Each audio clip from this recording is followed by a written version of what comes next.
Bueno, hola, mi nombre es Rodrigo Tapia, yo soy bioquímico de formación y trabajo hace 6 años como director de extensión del Instituto de Neurociencia Biomédica de la Universidad de Chile, uno de los institutos más importantes de neurociencia.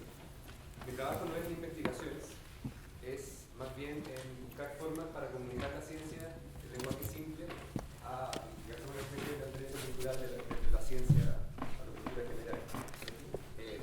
¿Se escucha? ¿No se escucha? No. ¿Ahí?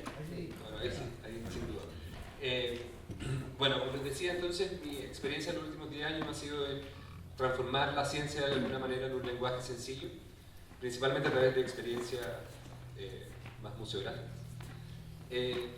Y hace un par de años atrás me tocó trabajar en una nueva sala del MIC, del museo, que es una nueva sala de neurociencia. Entonces, a partir de ese trabajo me pasé 2 años leyendo y estudiando de neurociencia para poder generar una sala que fuera cercana a las personas y a los niños principalmente. En estos 2 años que me pasé leyendo del cerebro, por una parte me parece cada vez más fascinante y por otra parte me doy cuenta de que cada vez falta mucho más por entender y que las principales preguntas que uno tiene todavía no tienen respuesta, porque esas preguntas generalmente tienen que ver con lo que uno es, con la naturaleza del ser humano. Sin embargo, en el camino hay muchos pequeños logros que uno va consiguiendo, muchos pequeños entendimientos que uno va consiguiendo que te ayudan a entender, para la redundancia, cómo funciona el cerebro y por ende cómo funciona uno. Una forma que fue fácil para mí de entender y además entretenida fue tratar de hacerlo como un viaje temporal. Ya el cerebro es producto de la evolución, al igual que todos los organismos, y la evolución tiene un viaje temporal. Entonces voy a tratar de contarles lo más sencillo que pueda este viaje temporal para entender un poco cómo funciona el cerebro. Como es un viaje temporal, voy a partir por lo primero. Supuestamente todo lo que sabemos hoy parte acá, hace unos 15.000 millones de años. Después de esos 15.000 millones de años, podemos saltarnos hasta la aparición del planeta Tierra, que fue hace 5.000 millones de años, y a lo que quiero llegar es al origen de la vida. No podemos hablar de biología sin hablar o definir por lo menos un consenso de qué es la vida. Las primeras células, que es la unidad fundamental de la vida, aparecieron hace 3.500 millones de años atrás, y podríamos definir entonces que básicamente la vida es un proceso que está encapsulado en un sistema, que es esta célula. Y este proceso particular tiene una serie de condiciones para poder funcionar. Estas condiciones son súper específicas, no voy a profundizar en estas condiciones, pero lo que les puedo decir es que la vida básicamente es un sistema que está encapsulado, que se comunica con el entorno, pero que tiene condiciones internas muy particulares. Esas condiciones internas deben mantenerse constantes, ¿ya? O sea, todos sabemos que si a nosotros nos sube la temperatura del cuerpo 1 grado tenemos fiebre, si nos baja un par de grados podemos morir. Entonces las condiciones internas de cualquier organismo vivo es esencial mantenerlas casi constantes. Esa ley de la vida se conoce como homeostasis, que es este proceso de regular el interior. Como esta regulación es prácticamente una lucha con el ambiente, tiene un costo. Y ese costo es energía, por lo tanto todos los organismos vivos necesitamos energía.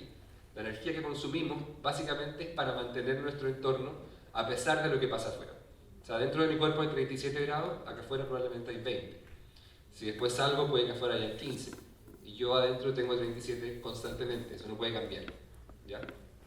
Entonces, a partir de esto tenemos esta definición de vida, y en la definición de vida obviamente está ligada al entorno. Entonces, ¿cómo sobrevive un organismo en un entorno que cambia constantemente? Cambia no solo la temperatura, cambia la presión, obviamente las condiciones climáticas cambian dentro del mismo día y también han cambiado en los últimos miles de años. Entonces, los organismos tienen que tener algún mecanismo para interactuar con el ambiente. Cualquier organismo, desde el más sencillo hasta los más complejos, tienen un mecanismo común de interacción con el ambiente que es algo prácticamente intuitivo.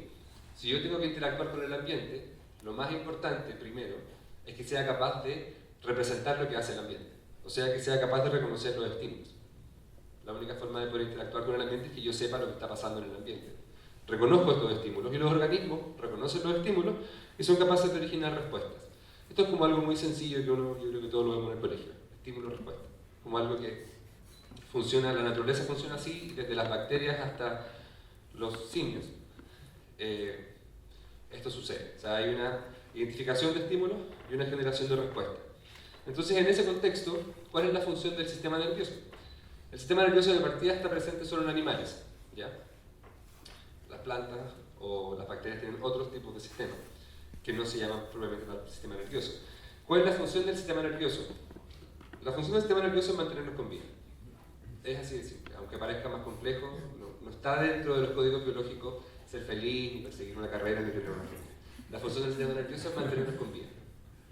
¿Cómo lo hace? ¿Ya? Para eso, las protagonistas de esto son las neuronas. Yo creo que todos hemos escuchado hablar de las neuronas, son una foto real de una neurona. Como pueden ver, son unas células bastante complejas, con muchas ramificaciones, que superan las 1000 ramificaciones, por decirlo en promedio. Y estas células tienen una particularidad. Aquí hay otra foto, una neurona. Las neuronas obviamente reciben estímulos y responden a estímulos como cualquier célula, pero lo que hacen básicamente es que son capaces, como tienen muchos cables, son capaces de recibir muchos estímulos y son capaces de transformar esos estímulos en una corriente eléctrica. Entonces las neuronas reciben los estímulos y pueden comunicar esta corriente en ese cable que se llama axón. Entonces esa comunicación permite transformar estímulos en un código, que sería electricidad en este caso. Entonces como tú transformas señales análogas, por decirlo así, en un potencial de acción que es más o menos digital, que es todo o nada. Si tengo muchas señales, ¡pum!, dispara una corriente eléctrica. Entonces esa particularidad, esa corriente eléctrica que sigue hacia allá, se conecta a otras neuronas. Entonces esa particularidad de las neuronas es lo que explica la naturaleza del sistema nervioso. Las neuronas reciben estímulos, lo comunican como corriente eléctrica, que es el lenguaje de ellas, y lo comunican a otras, y a miles.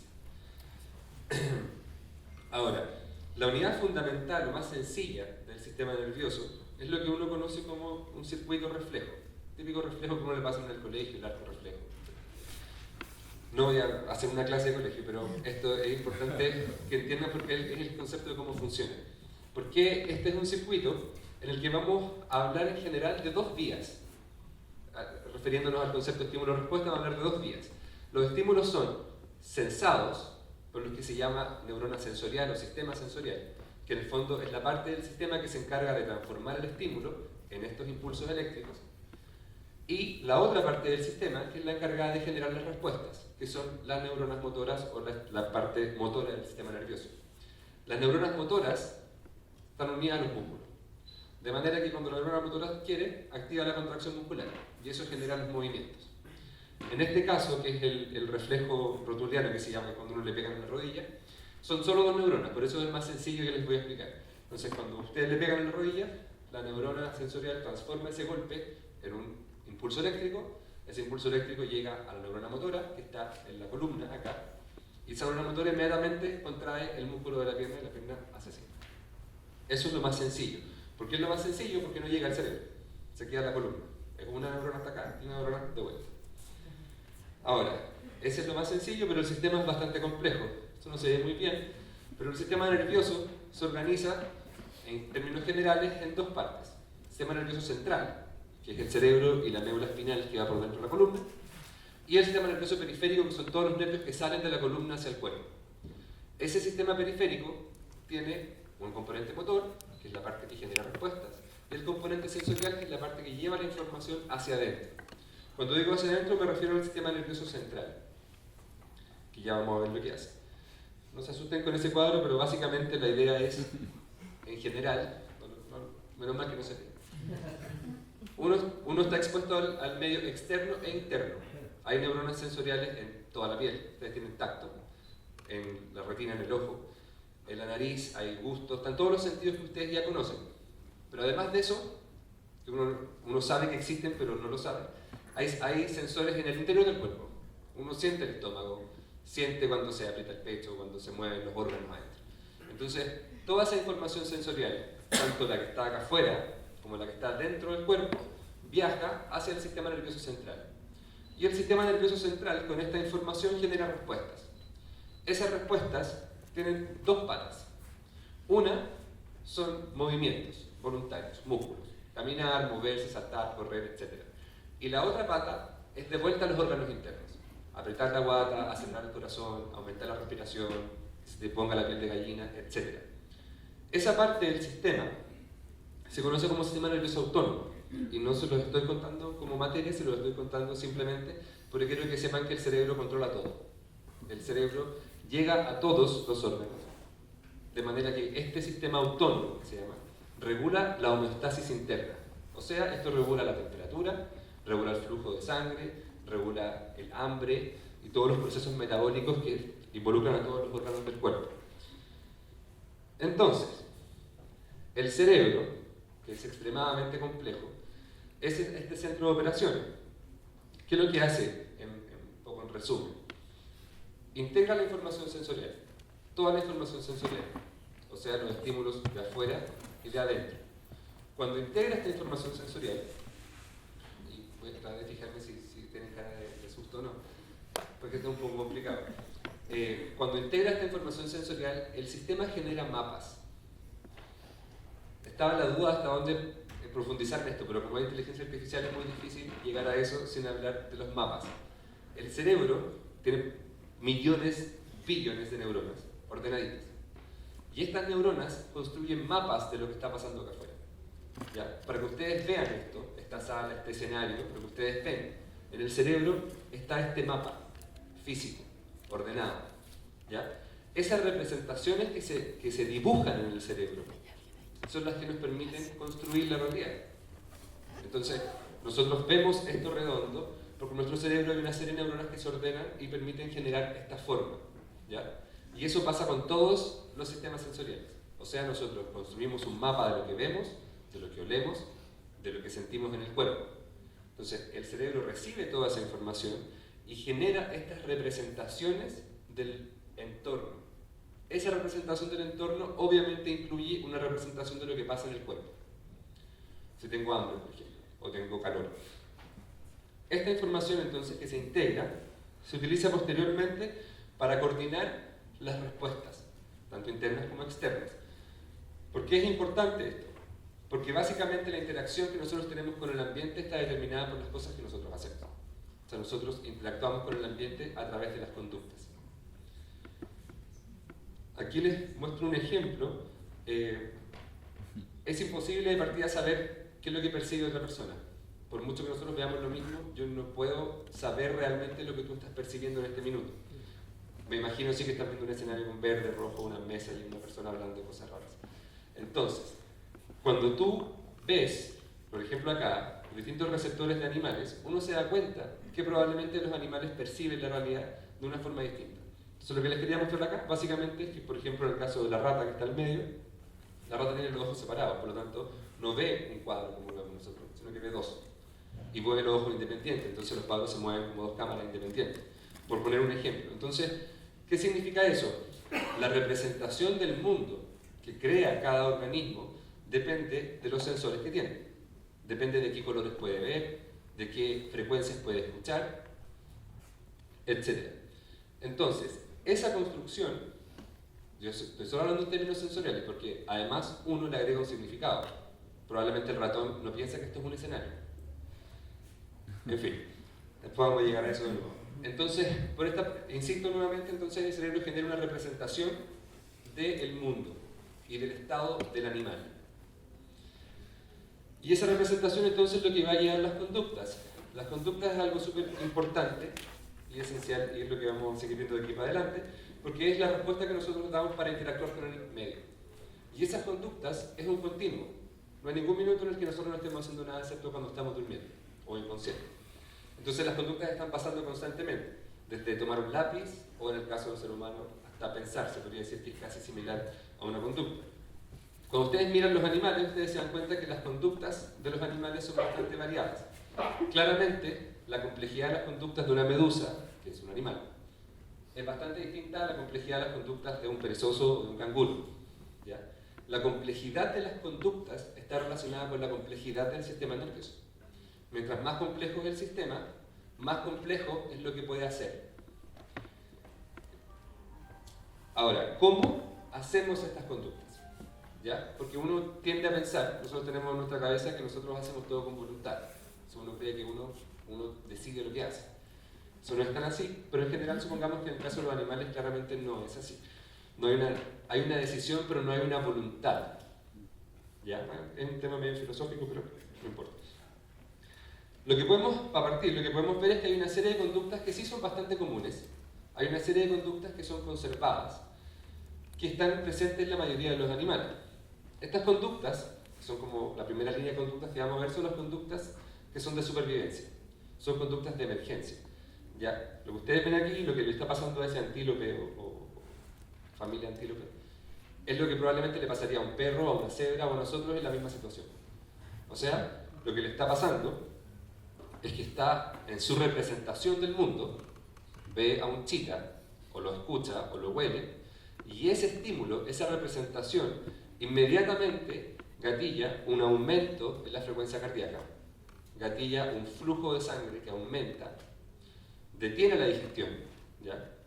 Se cierra el sistema, apaga el sistema inmune, se dilatan las pupilas y hay una serie de reacciones. ¿Y qué es lo que están haciendo esas reacciones? Es generar una conducta de supervivencia. Y esa conducta en este caso es arrancar. En otros casos puede ser pelear. Generalmente está el concepto de pelear o arrancar, que es un concepto referente a este tipo de conductas. Entonces, este animal en ese minuto inmediatamente va a arrancar. Como esto es debido a muerte, por ende es lo más importante que puede existir para ese animal en ese minuto, la prioridad del cuerpo son los músculos y el cerebro, porque tiene que mirar y arrancar rápidamente.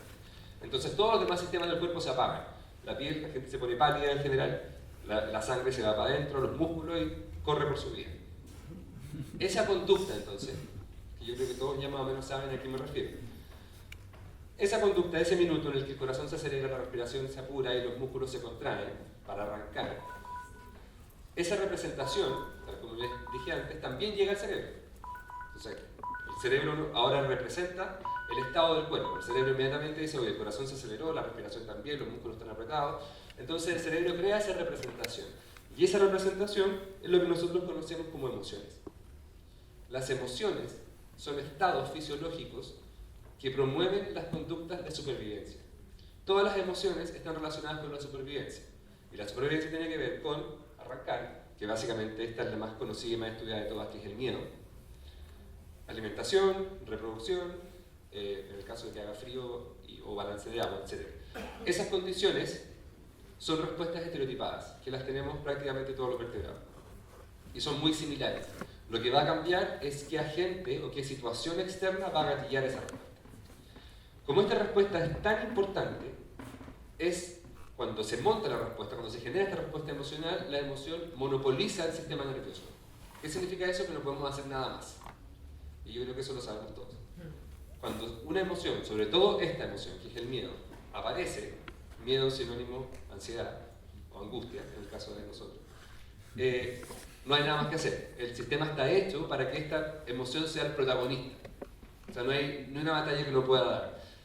El problema en el caso de nosotros es que nosotros no tenemos que correr, entonces se aprietan los músculos y uno se contrae y anda como con dolor de espalda, porque claramente no hay que arrancar de los problemas que uno tiene, en general. Como bonus, les puse aquí un bonus que tiene que ver con esto, pensando en que es una audiencia quizás más humanista o teatral. Las emociones, en el caso de los mamíferos principalmente, y sobre todo de los simios, como nosotros, además se manifiestan en la cara. Las emociones se manifiestan en la cara probablemente como una manera de comunicar, una manera de amenazar, poner cara de enojo, o una manera de comunicarle al mono al lado que hay peligro, ¿ya? Si ustedes se fijan, nosotros, el cerebro de los simios, de los humanos, tiene una obsesión por los rostros. Nosotros vemos caras en las nubes, en las paredes, en cualquier parte. Entonces somos capaces de leer las caras antes de que nos demos cuenta. Por lo tanto, si ustedes ven a alguien que llega a un cara de susto, ustedes no se van a dar ni cuenta cómo el susto se les va a contagiar. Pasó algo, inmediatamente, sin que alguien les diga nada. Pupilas dilatadas, cara de miedo, listo. Entonces, la expresión facial es una forma de comunicar las emociones. Pero aquí hay una cosa súper interesante que se descubrió hace años, claramente porque la foto no es muy nueva. A esta persona le pusieron unos alambritos y le empezaron a mover las expresiones faciales, sin que él supiera lo que estaba pasando. Lo que se descubrió es que cuando a él le ponían cara de alguna emoción en particular, el cuerpo respondía a esa emoción. Si a él le ponían cara de miedo, él sin saber la cara que le estaban poniendo, se medían parámetros fisiológicos de que estaba sintiendo miedo. Les cuento este bonus porque esta es una de las principales teorías de por qué la actuación puede generar lo que genera, por qué los actores pueden llegar a representar emociones sin realmente estar en la situación, porque hay un tema físico de por medio. Tú puedes jugar con esa respiración, si tú respiras acelerado, tu cuerpo va a representar esa respiración como, emoción, miedo. Y lo mismo pasa con la cara. Bueno, hacer un bonus. El otro tipo de conductas, entonces, no solo vivimos de conductas de emergencia. Las conductas de emergencia que les mostré antes son nuestras respuestas emocionales.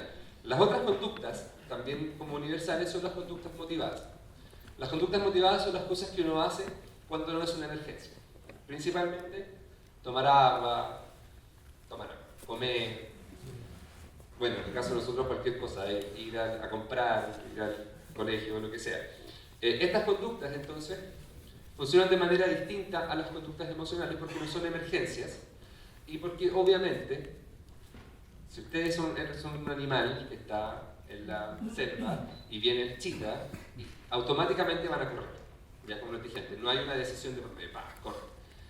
Pero cuando tienen sed es distinto, porque en el fondo ustedes tienen que hacer un esfuerzo. Voy a parar y voy a ir a buscar agua. Entonces, de alguna manera, el sistema nervioso tiene que obligarte a hacer ese esfuerzo, porque tienes que tomar agua eventualmente, y uno va a tomar agua mucho antes de que se esté muriendo de sed. Entonces, hay todo un sistema interno, un sistema que funciona por tensiones. Cuando el sistema dice, bajó el agua, te empieza a dar ganas de tomar agua, bajó la glucosa, te da ganas de comer, etc. Lo mismo pasa con la reproducción y la alimentación sexual. Son conductas motivadas. Estas conductas motivadas, les muestro este pequeño dato porque es entretenido.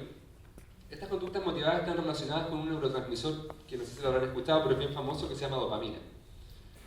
Y lo que les muestro acá es que están midiendo estas neuronas que liberan dopamina en el cerebro de un mono. Estos experimentos no se pueden hacer en humanos por razones obvias. Entonces el mono tiene un electrodo que está midiendo lo que pasa en esa neurona. Entonces el mono está en su jaula y ustedes se prende una luz verde. Cuando se prende la luz verde, el mono no tiene idea de lo que va a pasar, pero de repente cae una banana, un plátano. Entonces el mono obviamente le encanta el plátano y si ustedes miran acá, su neurona de dopamina, apenas él se come el plátano, ¡pum!, dispara. Entonces le dice al mono, ¡wow! ¿Qué es lo que pasa después? Yo vuelvo a prender la luz. Y ahora cuando prendo la luz verde, si se fijan acá, dispara la neurona. Aunque la banana todavía no haya caído. ¿Qué significa esto? Que este sistema predice lo que va a pasar. Pero más interesante aún es que la dopamina es la que hace que uno haga las cosas. La dopamina es la que hace que el mono vaya a buscar la banana aunque no llegue la banana. Algo más interesante en esto pasa con todo. La dopamina es clave en todas las conductas motivadas, está relacionado obviamente con las adicciones, con el juego y con el amor romántico. ¿Qué es lo que pasa entonces? Si ahora el mono prende la luz, o el mono, yo le pongo que haga una tarea, entonces el mono va, mueve una palanca, cae la banana. Entonces el mono mueve la palanca, cae la banana, aprende que mueve la palanca, cae la banana, lo repite. Pero ahora, para jugar con el mono, yo hago que no caiga la banana. Entonces el mono tira, va a esperar la banana y no viene la banana. ¿Qué pasa con la dopamina? Aumenta. Después cae la banana, después no cae la banana. Si la banana cae el 50% de las veces, la dopamina del mono se dispara por las nubes. Y por ende, a nosotros nos debe pasar lo mismo. ¿Qué significa cuando las cosas pasan un 50% de las veces? Que quizás pasan, o el maybe que le llaman. ¿Qué significa eso? Que al aumentar la dopamina, cuando está esta incertidumbre de no sé qué va a pasar, genera que uno repita la conducta compulsivamente. El mejor ejemplo de eso es cuando un día te llaman y otro día no te llaman. O sea, en el caso de las relaciones de pareja es clave. El maybe, el no sé si me va a pescar, el un día me pesca, el otro día no me pesca, un día me habla, un día no me habla, es completamente adictivo. O sea, es el momento en el que el cerebro produce más dopamina y por ende va a repetir lo mismo. Va a repetir lo mismo, va a repetir lo mismo. Entonces, y eso obviamente es lo que pasa en los casinos. Está claro, tú vas al casino y tú puedes estar toda la noche y obviamente en el caso del casino uno puede que no gane nunca, no hay un quizás. Pero como sabes que alguien más puede ganar, sigues. Entonces finalmente la lógica es la misma. Ahora, estas conductas que les mencioné antes, las emociones y las conductas motivadas, están relacionadas directamente con el aprendizaje. Uno aprende qué cosas son peligrosas y por ende provocan miedo. Uno aprende qué cosas son buenas, dónde está el agua y va a tomar de nuevo. Uno aprende de dónde sale la banana y lo repite. Entonces, el aprendizaje lo vamos a definir como cualquier cambio de conducta producto de la experiencia. O sea, sinónimo de aprendizaje es cambio. Uno aprende cuando uno cambia algo. Y ese cambio debe ocurrir en el sistema nervioso. Y eso es lo que conocemos como memoria. La memoria, entonces, es la estructura, las neuronas que cambian en el cerebro, que almacenan este aprendizaje. Ya por eso uno habla generalmente de las dos cosas juntas. El aprendizaje es este cambio, pero para que ese cambio ocurra, hay un cambio en las conexiones de las neuronas. ¿Ya? Y ese cambio es donde se almacena ese aprendizaje. ¿Qué ventajas le trae a un organismo aprender? La principal ventaja del aprendizaje, porque uno siempre habla de la memoria y está toda esta discusión de si vale la pena mirar para atrás, para mirar para adelante, no hay que, la memoria vale o no vale. Básicamente, la memoria nos sirve para predecir. La memoria sirve para enfrentar el futuro. Uno enfrenta el futuro en función de lo que uno vivió. Y si queremos ser más estrictos, uno es lo que uno vivió. Uno es lo que uno aprendió. Todo el cableado original de las emociones, de las conductas motivadas, es universal. Lo tenemos nosotros, lo tienen los chimpancés, lo tienen... Todos nosotros tenemos prácticamente el mismo sistema. La diferencia está en lo que nosotros aprendemos. ¿Cuándo usar ese sistema? ¿Cuándo usar, qué cosas nos van a provocar miedo? ¿Qué cosas vamos a hacer? ¿Qué cosas vamos a decidir? Que vamos a hablar un poco más adelante de eso. Entonces, nosotros somos nuestras memorias. Nosotros somos todas las experiencias que tuvimos a lo largo de la vida que nos fueron generando las conexiones que tenemos en el cerebro. ¿Cuáles son esos tipos de memoria? Pío, perdón.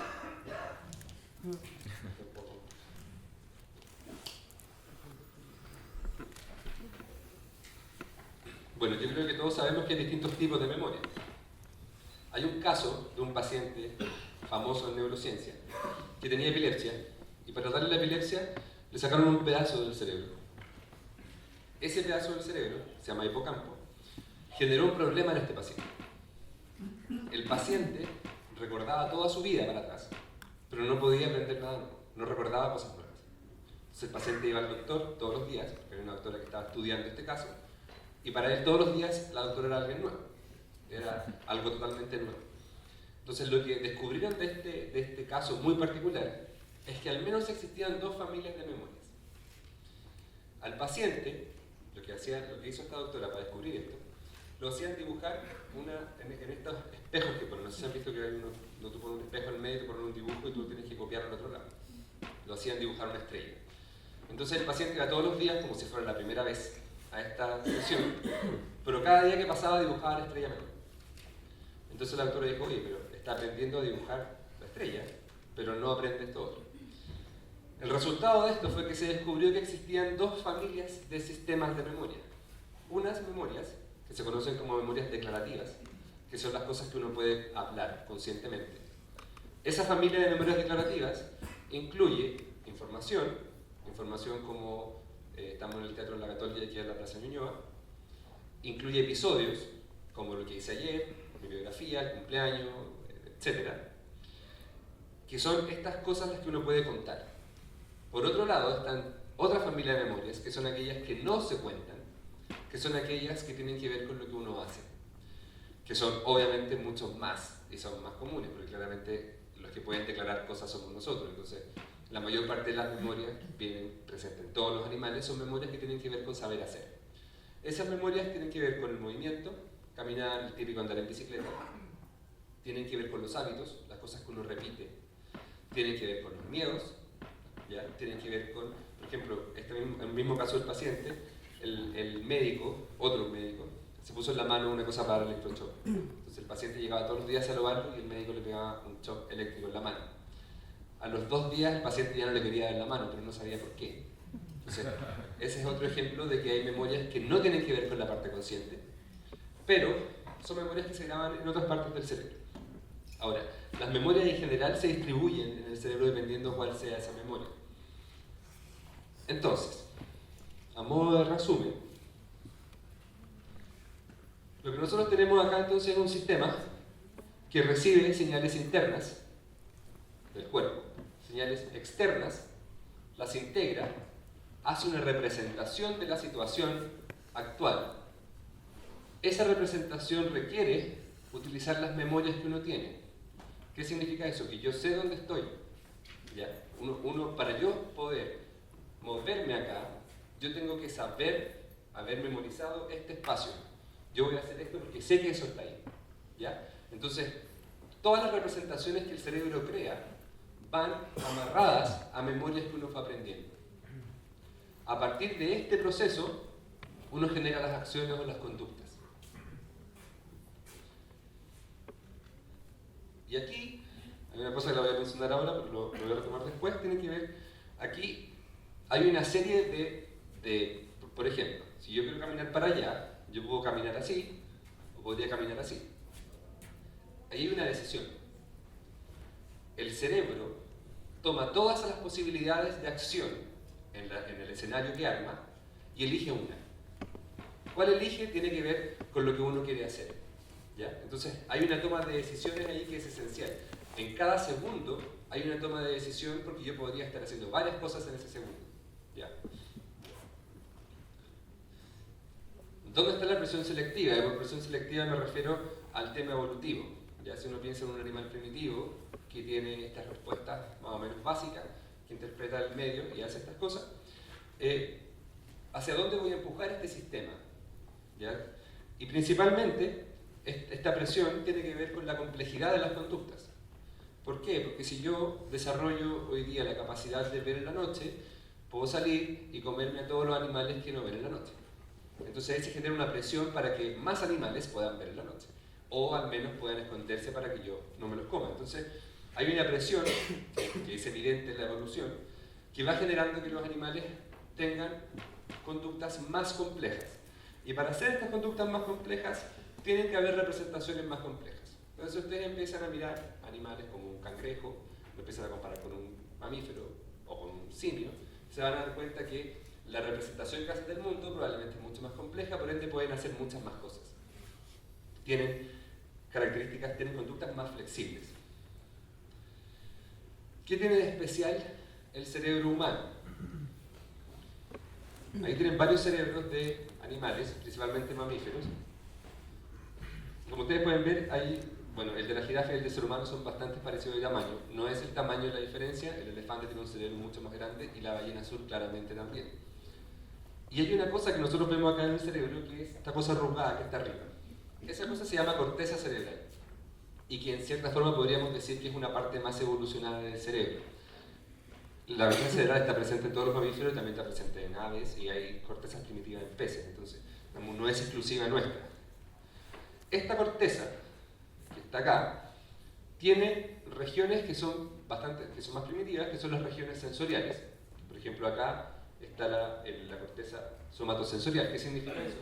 Acá también se descubrió de una manera accidental, operando a un paciente, cerebro abierto, cuando le tocaban, el paciente decía, oh, siento la mano, tocaban al otro lado, siento el pie. Es lo que está puesto en esa corteza, la representación ordenada del cuerpo, y ordenada, dedos, pies, piernas, etc. Entonces hay una representación ordenada de todo el cuerpo humano. Acá atrás está la corteza visual, donde se representa lo que uno ve. Hay una corteza auditiva, etc. Entonces están las cortezas sensoriales, que es donde llega finalmente la representación. Pero además, existe, en el caso principalmente de los simios, y es donde está un poco la magia del ser humano, el resto de la corteza, que no es sensorial, se llama corteza de asociación. Esa corteza de asociación conecta las representaciones. ¿Qué significa eso? Si yo acá atrás tengo lo que veo, acá tengo lo que siento en el cuerpo, acá tengo lo que escucho, para yo construir este escenario, tengo que juntar eso. Entonces el resto de las cortezas de asociación lo que hacen es generar este escenario y almacenarlo. Ahí se almacenan los recuerdos, las memorias, las conexiones. Entonces, estas cortezas de asociación son claves para las habilidades cognitivas. Y las habilidades cognitivas tienen que ver con la mente, con lo que uno conoce como mente. Estas cortezas permiten ahora que las conductas sean mucho más complejas, porque yo puedo representar un escenario y yo puedo jugar con ese escenario aunque no esté. Yo les puedo decir que piensen en su casa y ustedes se van a acordar. ¿Dónde está el baño en su casa? También se van a acordar. Entonces son representaciones que van quedando guardadas. Ya, eso es algo mucho más complejo y eso permite que uno sepa, si yo ahora sé que va a haber un terremoto, yo sé por dónde arrancar, tengo esa representación, entonces puedo guiar mi conducta con más facilidad, porque puedo predecir cosas con más facilidad. Las cortezas de asociación también se fueron descubriendo. Todo lo que tiene que ver con el cerebro humano en general se descubrió con pacientes porque claramente no se puede hacer investigación en el cerebro humano. No por lo menos abriendo. Esto que está acá, no sé si se ve bien, pero es un caso bien fascinante, es un daño en una corteza de asociación. Y al paciente le piden que dibuje una casa. Y como ustedes pueden ver acá, el paciente dibuja media casa. Tiene daño en un solo hemisferio. ¿Ya? ¿Qué significa eso? Que el paciente ignora el espacio de todo un lado de su cuerpo. Ignora lo que está pasando acá. Si bien tú le muestras la casa y él puede ver las líneas de la casa, cuando integra el escenario, cuando integra la representación del todo, este lado no existe. Si le hacen dibujar una línea y le dicen parte la línea por la mitad, la parte en una mitad que no tiene nada que ver. Entonces, ¿qué es lo que está pasando cuando falla esta corteza? Ahí te das cuenta que esa parte de la corteza es esencial para generar la representación del mundo en el que estamos viviendo. Otro caso emblemático es Phineas Gage, que es un personaje que trabajaba en una construcción en Estados Unidos y por accidente, y un accidente bien macabro, se le atravesó un chuzo por acá. O sea, el caso extremadamente raro, no le pasó nada más, no se murió, quedó vivo y un poco hizo un descubrimiento científico tremendo, porque lo que le pasó a él es que él siguió con todas sus habilidades tal cual, pero se transformó en otra persona. Su personalidad cambió completamente. Toda la gente que lo conocía ya no lo reconocía. Ese daño que hizo, que fue en el lóbulo temporal, frontal, hizo que obviamente los científicos, con evidencia, tú pudieras decir ya, la personalidad está determinada por el cerebro. Precisamente, ¿qué es lo que determina lo que somos? Las decisiones que tomamos. Y esas decisiones las toma el cerebro en función de toda esta información que uno tiene guardada en la cabeza. Ya más al final. Estas regiones, estas zonas de integración, ¿ya? Permiten la aparición de unas cosas que se llaman funciones ejecutivas, que son funciones un poco más complejas. Dentro de estas funciones ejecutivas está una cosa que se llama memoria de trabajo. La memoria de trabajo es la capacidad que les permite a ustedes estar siguiendo la charla. Si es que no están siguiendo. ¿Eso qué significa? Que ustedes saben, su cabeza es capaz de mantener representaciones que ya pasaron. O sea, si yo les digo un número de teléfono, 98299, ok, ustedes tienen que aprender el número. Cuando yo digo el 8, después digo el 9, el 8 ya desapareció como estímulo, ¿ya? Pero para ustedes no. No sé si me entienden. El cerebro en términos básicos toma el estímulo y lo representa. Nosotros tomamos el estímulo, lo representamos y lo dejamos ahí. Entonces yo, el 8, tú dices 8, lo represento y mantengo el 8. Y ahora me dices 9, lo mantengo y voy construyendo este número. Esa es la memoria de trabajo. ¿Qué es lo que permite hacer la memoria de trabajo? Permite mantener el grupo de representaciones como cargadas, por decirlo así. Tiene un límite. Claramente usted, si yo les digo 10 números, no se van a aprender los 10 números. Tiene un límite de cuánta información puede mantenerse ahí suspendida. ¿Cuál es la gracia de esta memoria de trabajo? Que permite hacer conductas más flexibles. O sea, nosotros podemos, en el caso de nosotros, mantener una conversación gracias a la memoria de trabajo.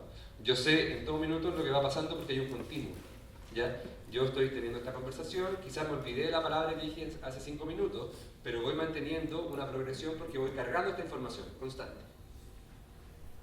Yo sé que esto es medio complicado, pero se lo tengo que mencionar igual si después van a hablar de inteligencia artificial. Otra función ejecutiva tiene que ver con el control inhibitorio. ¿Qué significa eso? Nosotros somos capaces de inhibir conductas. O sea, si ustedes tienen mucha hambre, están sentados en una plaza y al lado de una persona comiéndose un sándwich, ustedes no le van a quitar el sándwich. Probablemente un animal lo va a hacer. Entonces nosotros somos capaces de inhibir conductas. Y no solo de inhibir conductas, porque yo, por ejemplo, si ustedes estamos en una conversación y hay una tele prendida, si yo le digo, concéntrate en lo que estoy hablando yo, y ustedes inmediatamente van a inhibir lo que está pasando en la tele. Entonces hay una inhibición también de pensamiento, de atención. Esta función ejecutiva, entre paréntesis, tiene mucho que ver con lo que uno conoce como inteligencia. ¿Ya? La memoria de trabajo, la capacidad de mantener esta información, obviamente está relacionada con la inteligencia. o con la definición de inteligencia tradicional. ¿Qué significa eso? Que personas que tienen mejor memoria de trabajo obviamente van a tener un mejor rendimiento intelectual. Control inhibitorio también tiene que ver con lo mismo, o sea, todas las funciones ejecutivas tienen que ver con lo que uno considera como inteligencia. La atención es bien particular, pero la atención tiene que ver con la representación que se elige. Entonces están todas estas representaciones pasando. Si yo estoy mirando acá, yo puedo tengo toda la sala en mi cabeza probablemente, pero yo estoy mirando la cámara, entonces esa representación con ese centro es la que gana, no la que está mirando para allá, no la persona que está allá. Entonces la atención tiene que ver con cuál es la representación que está en el cerebro en ese minuto. Entonces esa representación va cambiando continuamente. ¿Ya? Entonces la atención es algo que cambia continuamente y cualquier minuto si suena un celular, la atención se va para allá. Entonces la atención es cuál es la representación del estado que está en ese minuto en el cerebro. ¿Ya? Flexibilidad cognitiva es algo que se relaciona con la creatividad. La flexibilidad cognitiva significa principalmente darle funciones a las cosas, o sea, uso de herramientas. Un animal que toma una piedra y la usa para romper una nuez está teniendo flexibilidad cognitiva porque esa piedra no fue inventada para romper la nuez. ¿Ya? Está inventando funciones para las cosas. Todas estas funciones están en los simios y en elefantes y en delfines y en el caso de los pájaros, los cuervos y los loros, que son como los pájaros más inteligentes, pueden hacer esto. Los cuervos pueden hacer unas cosas increíbles con uso de herramientas. Ustedes a un cuervo le enseñan cómo tomar una llave, abrir una puerta, entrar, poner un peso en una balanza y sacar comida, lo aprenden. Entonces los cuervos son bastante brillantes. Y lo que tiene que ver finalmente con el razonamiento y la planificación tiene que ver con nuestra capacidad de pensar en el futuro. Y tiene que ver con nuestra capacidad de pensar abstractamente. De usar el proceso mental no solo para generar acciones, sino que además como proceso mental en sí mismo, ¿ya? O sea, crear ideas. Y aquí es donde hay un elemento que es esencial en el caso del pensamiento humano que tiene que ver con el lenguaje, ¿ya? Hemos hablado todo el rato de representaciones que tienen que ver con estímulos externos. Nosotros usamos el lenguaje para las representaciones, y eso lo hace todo mucho más complejo y a la vez nos permite hacer todo lo que hemos hecho. Entonces yo, cuando les digo piensen en su casa, ustedes no solo piensen en su casa, sino que además piensan en casa, en la palabra casa, en el concepto casa, en el símbolo. No solo en cómo se ve la casa, digamos. Nuevamente, resumen. Tenemos entonces el tema de toma de decisiones. Para tomar las decisiones, y esto es una magia ya mucho más compleja que les cuento porque se sabe que se hace. Ahora todo esto está como en estudio actual, no hay respuestas muy claras, pero lo que hace el cerebro para tomar una decisión es representar rápidamente todas las posibles respuestas, o sea, todo lo que puede pasar. Entonces, imagínense eso, yo voy a hacer algo, pero antes de hacer ese algo, el cerebro pone, puede pasar esto, ah, ya, voy a hacer esto. Entonces esa toma de decisiones se basa en la selección de la acción en función de los posibles resultados de esa acción. Y aquí les pongo dos conceptos que son interesantes para mi gusto. Uno tiene que ver con los sentimientos. Los sentimientos no son las emociones. Los sentimientos tienen que ver con la representación interna del cuerpo. ¿Ya? Los sentimientos tienen que ver con la representación que se construye en el cerebro de lo que está pasando en el cuerpo. Entonces aquí es un poco más complejo, pero esto ya también entra en el concepto de conciencia y de lo que significa la conciencia o de las teorías vigentes de conciencia. ¿Qué significa esto? Retomando, nosotros hacemos representaciones en el cerebro de lo que está pasando. Esas representaciones se construyen a partir de los estímulos externos y de la memoria que nosotros tenemos respecto a estas representaciones, ¿cierto? Entonces, estas representaciones que van pasando como una película constantemente se anclan a nuestra vida a través de los sentimientos. O sea, el cerebro crea una representación del estado del cuerpo. Entonces, uno tiene una sensación, ustedes saben, uno se siente mal, la guata está deprimido, no tiene ganas, tiene energía, etc. Esa representación se genera en el cerebro también y se relaciona con la representación del mundo exterior. Esa relación entre la sensación corporal, el sentimiento, por decirlo así, y la representación del entorno es de donde nace la conciencia. Esto es una de las teorías que a mí me parece la más interesante. No hay una definición absoluta de conciencia porque estudiar la conciencia no es algo fácil. Esto obviamente nace de ciertas evidencias científicas que tienen que ver cómo cuando las personas están en coma, por ejemplo, o cuando hay daño en el tronco encefálico. El tronco encefálico es el que regula lo que pasa en el cuerpo. Entonces, de alguna manera, la sensación del cuerpo, la representación del sentimiento, del sentir del cuerpo, parece ser esencial para la conciencia. No solo la conciencia es lo que sucede en la mente. Y la mente, la definición que me parece más apropiada de lo que es la mente, es la sucesión de las representaciones. Esta película que corre. Entonces van estas imágenes, estas representaciones del todo constante, de lo que uno habla, lo que uno ve, toda esa representación que va una imagen tras otra, es la mente. Cuando esta mente está conectada con lo que siente el cuerpo, es cuando emerge la conciencia. Al menos esa es la forma en que la teoría que a mí me parece más razonable. Y volviendo entonces a lo último, en los últimos 3 minutos, ¿cuál es la diferencia del cerebro humano? El cerebro humano es el que tiene más neuronas en la corteza cerebral. ¿Ya? No es el que tiene más neuronas en total, el elefante tiene más. Pero la corteza, que es donde pasa todo este proceso mental que le estoy hablando, estas funciones ejecutivas, la nuestra es la que tiene lejos más neuronas. Tiene 16 billones de neuronas. ¿Qué significa eso? Que nuestras capacidades para hacer cognición y funciones ejecutivas y procesos mentales es muchísimo mayor. ¿Cómo se dio esto? ¿Por qué somos los únicos, entre comillas, que llegamos a esto? Primero, porque los primates tenemos la capacidad, las neuronas de los primates no son grandes, lo que significa que un primate puede meter más neuronas en su cabeza que cualquier otro animal con el cerebro del mismo porte. Esa es una cosa. Y lo otro, la otra particularidad que hay acá, es que un simio debe comer alrededor de 8 horas diarias para mantener su cerebro. Un chimpancé, por ejemplo. 8 horas diarias para mantener su cerebro. Si el chimpancé, o sea, tuviese un cerebro como el nuestro, debería comer más de 9 horas. Y esto es imposible. 9 horas continuas. Entonces, ¿qué significa esto? Que la cantidad de neuronas que tiene el cerebro humano es tan alta que necesita un consumo muy alto de energía. El cerebro humano pesa el 3% de nuestro peso, pesa 1,5 kilos. Consume un cuarto de la energía del cuerpo, de que uno consume. O sea, 500 calorías diarias se van solo para el cerebro, que pesa el 3% de la masa del cuerpo. O sea, gasta muchísimo. En todos los animales gasta muchísimo, pero nosotros tenemos muchas más neuronas. Entonces, ¿cómo nosotros logramos tener este cerebro, mantener este cerebro caro? Y aquí hay 2 sucesos históricos que yo creo que son interesantes de ver. Primero, a diferencia del resto de los simios, nosotros somos bípedos, o sea, nos paramos. ¿Qué es lo que nos permite eso? Tener las manos libres. Tener las manos libres nos permite usar herramientas, además de muchas otras cosas, estoy haciendo una historia corta. Usar herramientas, y ahí viene la edad de piedra, etc. Entonces, ¿qué es lo que sucede? Sucede que si ustedes piensan, una de las particularidades del ser humano es que nosotros manejamos el fuego. Hasta donde yo sé, ningún otro animal lo hace. Y eso es clave. ¿Por qué? Si ustedes miran acá abajo están los millones de años, el hombre o el antepasado común del chimpancé, del bonobo, del ser humano fue hace 7 millones de años. Después de 7 millones de años viene todo lo que son los géneros Homo, que somos nuestros antepasados hasta llegar a nosotros. Si ustedes se fijan, esto es el tamaño del cerebro completo. Entonces, a partir de 1,5 millones de años atrás, el cerebro se pega un salto gigante.